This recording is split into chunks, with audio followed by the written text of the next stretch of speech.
सभी भक्तों को जय माता दी। आइए हम दशा माता की पौराणिक व्रत कथा को श्रवण करते हैं। प्राचीन समय में राजा नल और दमयंती रानी सुखपूर्वक राज्य करते थे। उनके 2 पुत्र थे। उनके राज्य में सुखी प्रजा और संपन्न थी। एक दिन की बात है। उस दिन होली दशा था। एक ब्राह्मणी राजमहल में आई और राजा से कही, दशा की डोरी ले लो। बीच में दासी बोली, हाँ रानी साहिबा। आज के दिन सभी सुहागिन महिलाएं दशा माता की पूजन और व्रत करती हैं तथा इस डोरी की पूजा करके गले में बांधती हैं, जिससे अपने घर में सुख समृद्धि आती है। अतः रानी ने ब्राह्मणी से डोरा ले लिया और विधि अनुसार पूजन करके गले में बांध दिया। कुछ दिनों के बाद राजा नल ने दमयंती के गले में डोरा बंधा हुआ देखा। राजा ने पूछा, इतने सोने के गहने पहनने के बाद भी आपने यह डोरा क्यों पहना है? रानी कुछ कहती इसके पहले ही राजा के डोरे को तोड़कर जमीन पर फेंक दिया।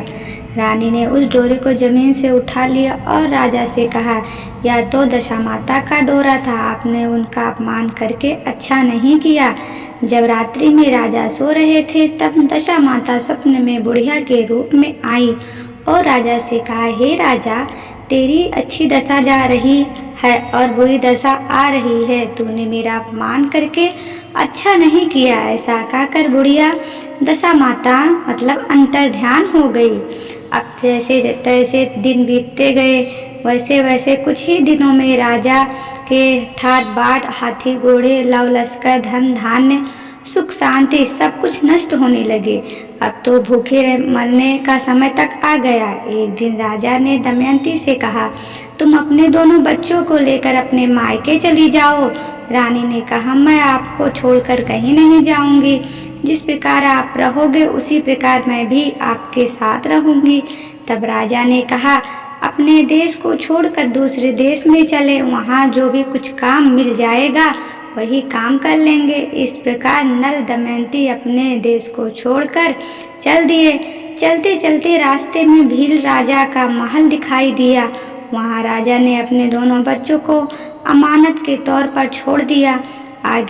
आगे चले तो रास्ते में राजा के मित्र का गांव आया। राजा ने रानी से कहा, चलो हमारे मित्र के घर चले। मित्र के घर पहुंचने पर उनका खूब आदर सत्कार हुआ और पकवान बनाकर भोजन कराया। मित्र ने अपने शयन कक्ष में सुलाया। उसी कमरे में मोर की आकृति की खूंटी पर मित्र की पत्नी के हीरो का जड़ कीमती हार टंगा था। मध्यरात्रि में रानी की नींद खुली तो उन्होंने देखा कि वह बेजान खूंटी हार को निगल रही है। यह देखकर रानी ने तुरंत राजा को जगाकर दिखाया और दोनों ने विचार किया कि सुबह होने पर मित्र के पूछने पर क्या जवाब देंगे। अतः यहाँ ही इसी समय चले जाना चाहिए। राजा रानी दोनों रात्रि में ही वहाँ से चले गए। सुबह होने पर मित्र की पत्नी ने खूंटी पर अपना हार देखा। हार वहाँ नहीं था। तब उसने अपने पति से कहा, तुम्हारे मित्र कैसे हैं जो मेरा हाथ जुड़ाकर रात्रि में ही भाग गए? मित्र ने अपनी पत्नी को समझाया कि मेरा मित्र कदापि ऐसा नहीं कर सकता। धीरज रखो, कृपया उसे मत कहो। आगे चलने पर राजा नल की बहन का गांव आया। राजा ने बहन के घर खूब पहुंचाई कि तुम्हारे भाई भौजाई आए हुए हैं। खबर देने वाले से बहन ने पूछा, उनके हाल चाल कैसे हैं? वह बोला, दोनों अकेले हैं, पैदल चल रहे हैं और दुखी हाल में है। यह सुनकर बहन थाली में कांदा रोटी लेकर भैया भाभी से मिलने आई। राजा ने तो अपने हिस्से का खा लिया, परंतु रानी का हिस्से का जमीन में गाड़ दिया। चलते चलते एक नदी मिली। राजा ने नदी में से मछलियां निकाल कर रानी से कहा, तुम इन मछलियों को भूजो, मैं गांव में से परोसा लेकर आता हूँ। गांव का नगर सेठ सभी लोगों को भोजन करा रहा था। राजा गांव में गया और परोसा लेकर वहां से चला तो रास्ते में चील के झपटे मारा और सारा परोसा वहीं गिर गया। राजा ने सोचा कि रानी विचार करेगी कि राजा तो भोजन करके आ गया और मेरे लिए कुछ भी नहीं लाया। उधर रानी मछलियां भूजने लगी तो दुर्भाग्य से सभी मछलियां जीवित होकर नदी में चली गईं।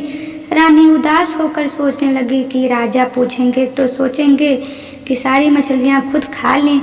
जब राजा आए तो मन ही मन समझ गए और वहां से आगे चल दिए। चलते चलते रानी के मायके का गांव आया। राजा ने कहा, तुम अपने मायके चली जाओ, वहाँ दासी का कोई भी काम कर लेना, मैं इसी गांव में कहीं नौकर हो जाऊंगा। इस प्रकार रानी महल में दासी का काम करने लगी और राजा तेली के घाने पर काम करने लगा। दोनों को काम करते बहुत दिन हो गए। जब होली दशा का दिन आया तब सभी रानियों ने सिर धोकर स्नान किया। दासी ने भी स्नान किया। दासी ने रानियों का सिर गूथा तो राजमाता ने कहा, मैं भी तेरा सिर गूंथ दूं। ऐसा कहकर राजमाता जब दासी का सिर गूंथ रही थी तब उन्होंने दासी के सिर में पद्म देखा। यह देखकर राजमाता की आंखें भर आई और उनकी आंखों से आंसू की बूंदें गिर गए। आंसू जब दासी के पीठ पर गिरे तो दासी ने पूछा, आप क्यों रो रही हैं? राजमाता ने कहा, तेरे जैसी मेरी भी बेटी है जिसके सिर में भी पद्म था। तेरे सिर में भी पद्म है। यह देखकर मुझे तेरी याद आ गई, उसकी याद आ गई। तब दासी ने कहा, मैं ही आपकी बेटी हूँ। दशा माता के कोप से मेरे बुरे दिन चल रहे हैं, इसलिए यहाँ चली आई। माता ने कहा, बेटी तू यह बात मुझसे क्यों छिपाई? दासी ने कहा, माँ मैं सब कुछ बता देती तो मेरे बुरे दिन नहीं कटते। आज मैं दशा माता का व्रत करूंगी तथा उनसे गलती की क्षमा याचना करूंगी। अब तो राजमाता ने बेटी से पूछा, हमारे जमाई राजा कहाँ हैं? बेटी बोली, वे इसी गांव में किसी तेली के घर काम कर रहे हैं। अब गांव में उनकी खोज कराई गई और उन्हें महल में लेकर आई। जमाई राजा को स्नान कराया, नए वस्त्र पहनाए और पकवान बनाकर उन्हें भोजन कराया गया। अब दशा माता के आशीर्वाद से राजा नल और दमयंती के अच्छे दिन लौट आए। कुछ दिन वहीं बिताने के बाद अपने राज जाने को कहा। दमयंती के पिता खूब सारा धन, लश्कर, हाथी घोड़े आदि देकर बेटी जमाई को विदा किया। रास्ते में वही जगह आई जहाँ रानी ने मछलियों को भूना था। तब राजा के हाथ में चीर का झपट्टा मारने से भोजन जमीन पर आ गिरा था। तब राजा ने कहा, तुमने सोचा होगा कि मैंने अकेले भोजन कर लिया होगा, परंतु चील ने झपट्टा मारकर गिरा दिया था। अब रानी ने कहा, आपने सोचा होगा कि मैं मछलियाँ भूनकर अकेले खा ली होंगी, परंतु वे जीवित होकर नदी में चली गई थी। चलते चलते वह राजा के बहन का घर आया, मतलब गांव आया। वहाँ ने बहन से यह खबर भेजी। खबर देने वाले से पूछा कि उनके हाल चाल कैसे हैं। उसने बताया कि वे बहुत अच्छी दशा में हैं, उनके साथ हाथी घोड़े लश्कर हैं। यह राज सुनकर राजा की बहन मोतियों की थाल सजाकर लाई।